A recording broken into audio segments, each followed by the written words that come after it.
안녕하십니까. 이준의 돈 버는 부동산 시간입니다. 역사가 평가해줄 놀라운 일이 벌어졌죠. 4.27 남북 고위회담. 현재로서는 뭐 굉장히 좋은 분위기인 것 같습니다. 근데 뭐 비핵화나 핵폐기나 이런 시사적인 문제까지는 다루긴 그렇고요. 뭐 방송에서도 얘기를 했지만 뭐 저는 이제 토지 전문가다 보니까 너무 걱정이 되는 거는 2007년도 남북 화해무드 때도 또 전부 다 적경지대로 땅 사러 갔다가 그거 속된 말로 물려가지고 폐가 망신하고 이런 투자자들 많았습니다. 너무 토지 시장에 일희일비해갖고 단기적인 성과를 목표로 들어간다는 거는 필패입니다. 필패. 반드시 중장기적인 관점에서 조금 전문가 상의하고 들어가셨으면 좋겠습니다. 자, 오늘도 우리 이분하고 저 북한에 아파트 사러 가야 될 것 같은데요. 주식회사 도시공간 곽창석 대표님 나오셨습니다. 안녕하십니까? 예, 안녕하세요. 곽창석입니다. 예, 안녕하십니까? 어떻게 보셨어요? 남북 고위회담 내용? 뭐 정치적인 문제이기 때문에 부동산 얘기로 가시죠. 네, 뭐 부동산은 저는 부동산 얘기만 하니까 그러니까요. 정치에 별 관심이 없어요. 네. 근데 방금 말씀하신 대로 이 이슈가 뜰 때 뭐 네. 그런 걸 부동산하고 너무 깊이 연관을 시키면은 이슈가 사라지면 같이 사라지고. 누가 러시안 룰렛 게임이라고 하더라고요. 좋습니다. 러시안 룰렛 게임 하지 말고 저희는 조금 더 확정적이고 확정적인 얘기를 해보도록 하겠습니다. 오늘 주제 뭐 또 관심 가지실 만한 내용인 것 같습니다. 지금 미분양 아파트를 사야 하는 이유라는 주제를 가지고 우리 곽창석 대표님과 이야기 나눠보겠는데요. 뭐 지금 사야 됩니까? 하여튼 결론적으로는 지금은 미분양 아파트를 다시 살 때가 온 것 같아요. 예. 예전에 한 2012년, 13년 이때쯤에 시장이 상당히 안 좋을 그렇죠. 때였는데 그때 이제 공포를 극복하고 미분양 아파트를 샀던 분들은 지금 이제 수확을 거두고 있거든요. 그래서 그때 사신 분들은 그때는 또 뭐 양도세 혜택까지 그렇죠. 있었기 때문에 뭐 큰 돈 안 들이고 돈 몇 천만 원 들이고 뭐 억 단위로 다 돈을 벌고 세금도 안 내고. 절대 매수자 우위 시장이었죠. 그때 너무 경기가 안 좋다 보니까. 그렇죠. 그때도 내가 미분양을 왜 사냐 뭐 이런 분들이 많았었어요. 심지어는 서울에도 미분양이 있을 때였어요. 근데 지금 요즘 보면은 서울에 미분양 아파트 없냐고 물으시는 분들이 있는데 지금은 없어요. 그런 거 없고 다만 이제 시기적인 문제 때문에 요즘에 조금 시장이 소강 상태거든요. 그래서 미분양이 다시 발생하고 있으니까 지금 다시 미분양 씨를 뿌리면은 뭐 한 2, 3년 후에는 다시 수확을 거둘 수 있습니다. 그럼 지방은 뭐 논외로 일단 하고 수도권 미분양 물량 중에서 미분양이라는 게 뭐 저희가 늘 얘기하지만 뭐 안 좋아서 미분양이라는 게 아니지 않습니까? 물론 이제 물론 이제 시간의 흐름에 따라서 현재 시장의 평가가 안 좋기 때문에 미분양이 나 있겠지만은 또 시간이 흐르고 나면은 뭐 입지가 바뀌듯이 거기 물량에 대한 평가도 바뀌거든요. 그래서 결국 우리가 무슨 어떤 투자를 한다, 뭐를 산다 하는 행위는 자세히 보면은 입지를 사는 게 아니고 시간을 사고 있는 겁니다. 그 시간의 공포를 어떻게 극복할 수 있느냐, 어떻게 용기를 낼 수 있는가, 거기에 대한 대가가 수익으로 돌아오는 거죠. 시간을 산다는 말은 뭐 미래 가치라는 말로 이제 좀 좋게 표현하면 그런 건데 그 미래 가치를 판단하는 척도들이 이제 몇 가지들 계량할 수 있는 것들이 뭐 딱 정량으로 정해지진 않았지만 뭐 일반적으로 볼 수 있는 게 뭐 교통망이라든지 또는 인구라든지 또는 산업활동이라든지 뭐 이런 것들이 있잖아요. 그런 거랑 맞물려서 보실 때 어느 쪽을 지금 미분양 발생 중에서 어느 쪽을 좀 좋게 보시고 계신 거죠? 이제 현재 시간의 미시적인 분석으로 들어가면은 여러 가지 평가할 수 있는 요소들, 특히 입지가 가장 중요할 거고요. 그런 입지를 구성하는 요소 중에 뭐 방금 말씀하신 뭐 교통의 문제라든가 얼마나 뭐 환경이 좋으냐, 편의시설, 기반시설 이런 것들이 주요한 평가 대상이 되겠지만은 좀 더 거시적으로 시간을 꿰뚫어서 장기적으로 보게 되면은 그런 것들이 자꾸 바뀌고 있다는 거예요. 그래서 과연 이제 정책이 앞으로 또 어떻게 바뀌어갈 거냐. 또 교통에서도 지금 현재 교통보다는 앞으로 교통 여건이 개선되는 지역이 어디 있을 것이냐. 또 앞으로 물량이 계속 쏟아져 나올 거냐 아니면은 물량이 그 지역에서 줄어드느냐에 따라서 달라집니다. 지금 우리가 수도권 얘기를 하고 있지만은 사실 지방도 다 나쁜 건 아니에요. 그렇죠. 지방에서도 어떤 지역은 기본 수요에 비해서 공급이 안 된 지역의 경우에는 지금 오늘 주제인 미분양 아파트가 좋을 수도 있거든요. 근데 지방시장은 13, 14, 15 이때 다 이미 그 미분양, 그러니까 공급이 없었던 지역이 없고 원체 강세였잖아요. 그때 수도권 약세, 지방 강세였던 시장이었잖아요. 전부. 글쎄요, 그게 이제 모든 지방이 다 그런 게 아니고 뭐 다수의 지방이 그랬지만은 네. 또 일부 중소도시들 중에서는 공급이 안 된 지역들도 있어요. 잘 찾아보면 있는데 이제 수도권은 전반적인 분석이 가능한데 예. 지방의 경우는 생활 권역별로 조금씩 다릅니다. 예. 우리가 이제 보통 출퇴근 권역으로 봐야 되는데 예. 이제 수도권 서울, 경기, 인천은 뭐 동일한 생활권이라고 봐야 되니까 얘기하기가 쉽고 그래서 이제 수도권을 띄어서 얘기하고 있는 거죠. 예. 그래서 어느 쪽이 좋아요? 박태민 보시기에는. 제 경험상으로 보면은 이제 서울이 한번 아파트 값이 많이 뛰었거든요. 예. 이제 강남을 필두로 해서 한강변이라든가 지금 이제 상승세가 강북으로 확산돼 가는 과정이고요. 이런 시간이 지나고 나면은 다시 경기도라든가 인천 쪽으로 상승세가 확산되는 경향이 있습니다. 그래서 우리가 뭐 과거에도 보면은 뭐 2000년대 초에도 집값이 뛸 때 2001, 2, 3년도는 서울이 많이 뛰었다면은 2005, 6, 7년도에는 또 서울보다는 경기도가 오히려 더 가격이 많이 뛰었어요. 네. 그래서 그런 것들이 또 정부 정책하고도 맞물려 있거든요. 그래서 뭐 자꾸 이렇게 주택을 공급하지 못하게 하는 여러 가지 규제들, 뭐 분양에 관련된 거, 세금 규제, 뭐 대출 규제 이런 것들이 결국 이제 수급의 문제를 일으키고 결국 이제 경기도에 있는 저가 주택까지 가격을 상승시키는 경향이 있어요. 그래서 지금 미분양을 산다면은 뭐 서울은 미분양이 없는 거나 마찬가지니까 이제 서울 외곽 지역을 사긴 사야 되는데 또 외곽 지역의 단점도 있는 거예요. 외곽 지역이 보면은 지금과 같은 규제가 많은 시기에 잘 못 짓지만은 또 어느 정도 집값이 뛰고 나면은 공급이 확 늘어납니다. 그래서 2005년, 6년, 7년도에 그때 좀 일찍 투자하셨던 분들은 괜찮은데 그 후에 한 2008년 이후에 경기도 아파트를 사신 분들은 빠져나오지는 못했어요. 그래서 사기는 쉬우나 이제 빠져나오기가 어려운 데가 외곽 지역인 거는 맞는데 이런 외곽 지역의 지형을 바꾸는 교통혁명이 앞으로 일어나고 있는 거죠. 뭐 다 아시겠지만은 GTX, 그레이트 트레인 익스프레스 해서 이제 외곽 지역에 있으면서도 출퇴근이 뭐 1시간 반, 2시간 걸리던 곳들이 앞으로는 한 20분이면 도심 진입이 되는 거죠. 그럼 이제 외곽 지역은 상당히 쾌적하잖아요. 쾌적한 지역에 공기도 좋고 이런 데 거주하면서 또 도심 출퇴근도 쉬워지니까 이제 이렇게 뭐 경기가 나중에 뭐 몇 년 후에 꺾여서 상황이 안 좋아지더라도 GTX가 그때쯤 되면 또 개통하거든요.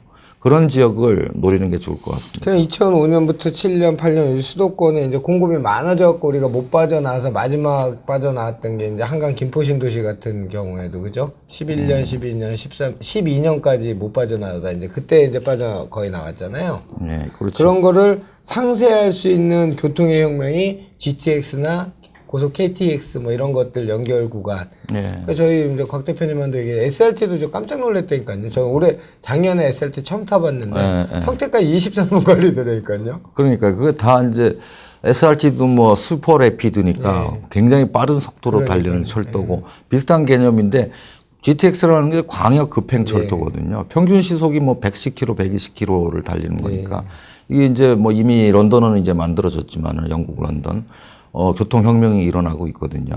또 이거 이제 GTX A 노선은 이제 확정이 돼서 올해 착공하고 B 노선, C 노선은 지금 예비 타당성 검토 중인데. 뭐 다 될 것 같아요. 지금 봐서는 분위기 봐서는. 이거 뭐 정부에서도 동시 개통을 지금 목표로 추진을 하고 있으니까 될 가능성이 매우 높다고 봐야 되고요. 근데 GTX를 원래 뭐 그 이름대로 대심도잖아요.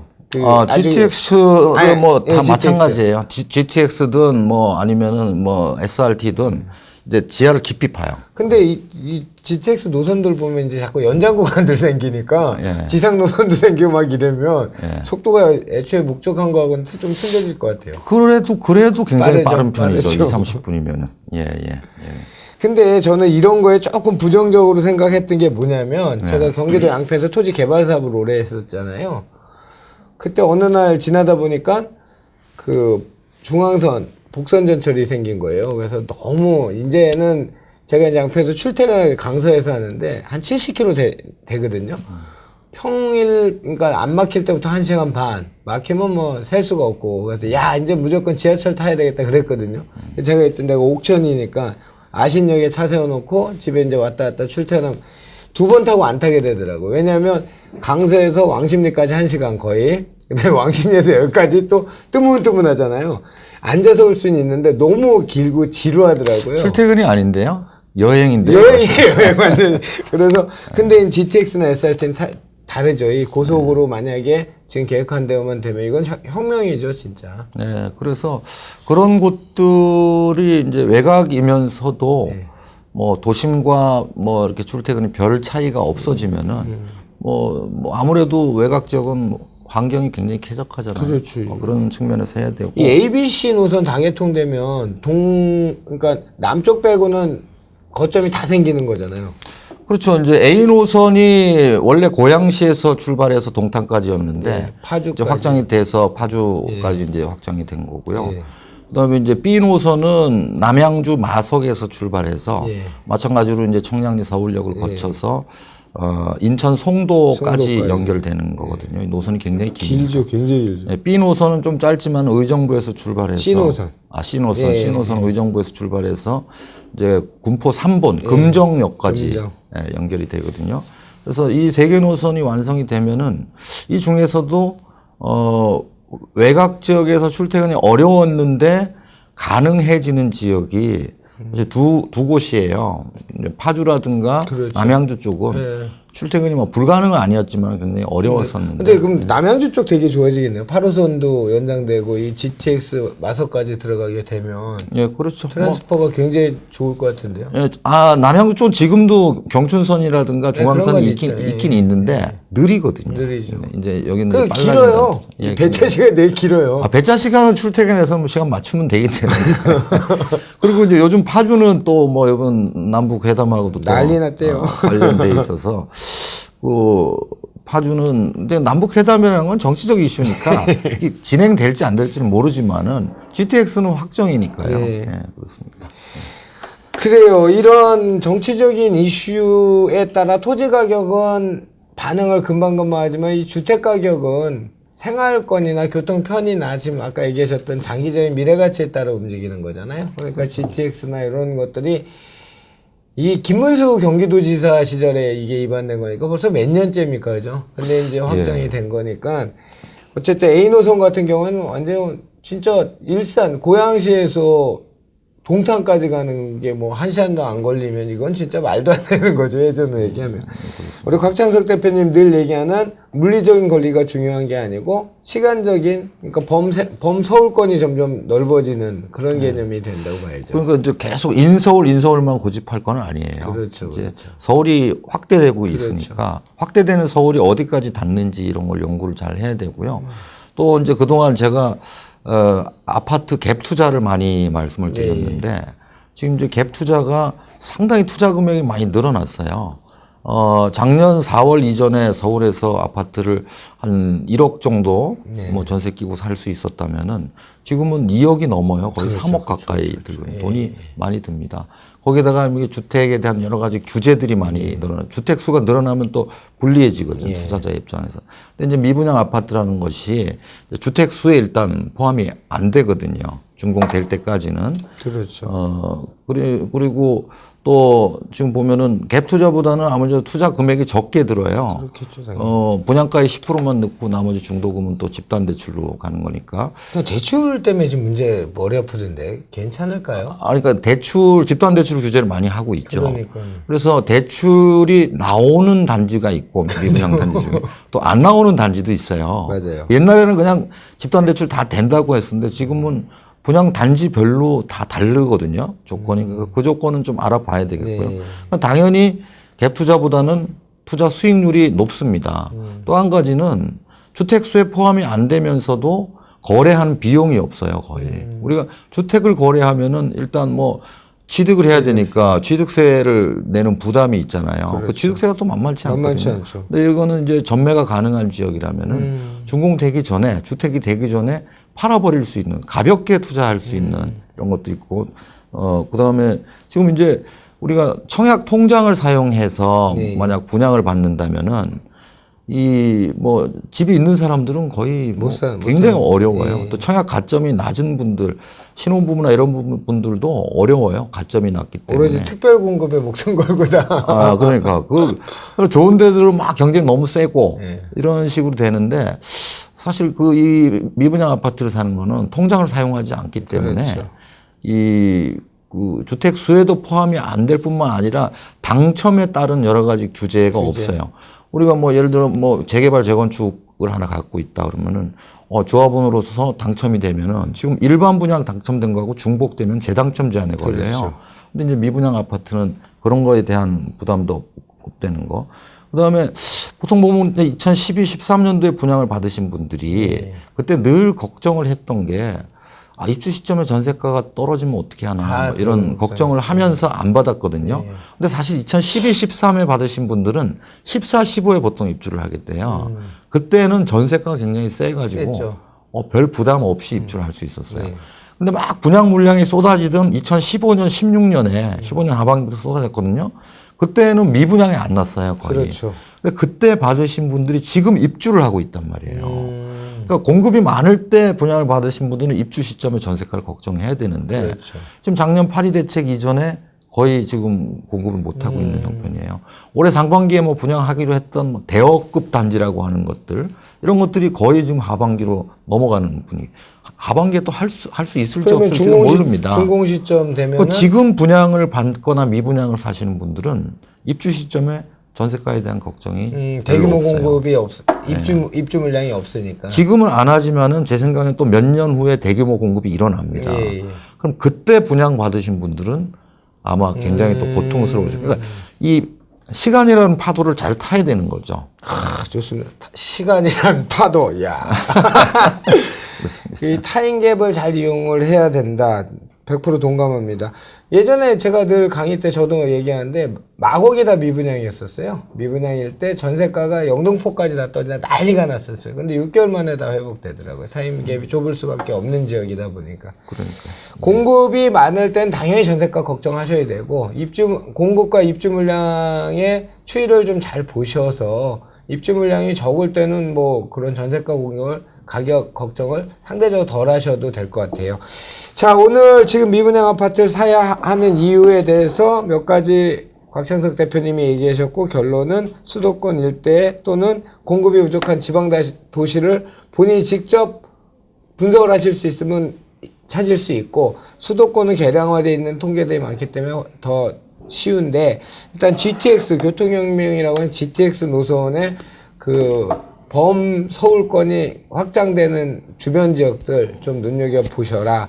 그 다음에 여러 가지 혜택이 있는, 그러니까 예를 들면 재당첨 금지나 미분양 아파트의 장점들을 충분히 숙지를 해서 활용을 할 수 있으면 지금 미분양 아파트 사도 된다. 이렇게 결론내도 될까요? 네, 그렇습니다. 그래서 이제 뭐 미분양 아파트에 관심 있는 분들은 뭐 구체적으로 어느 지역에 어떤 단지에 뭐 그래서 어느 시기에 세미나를 언제 하시죠?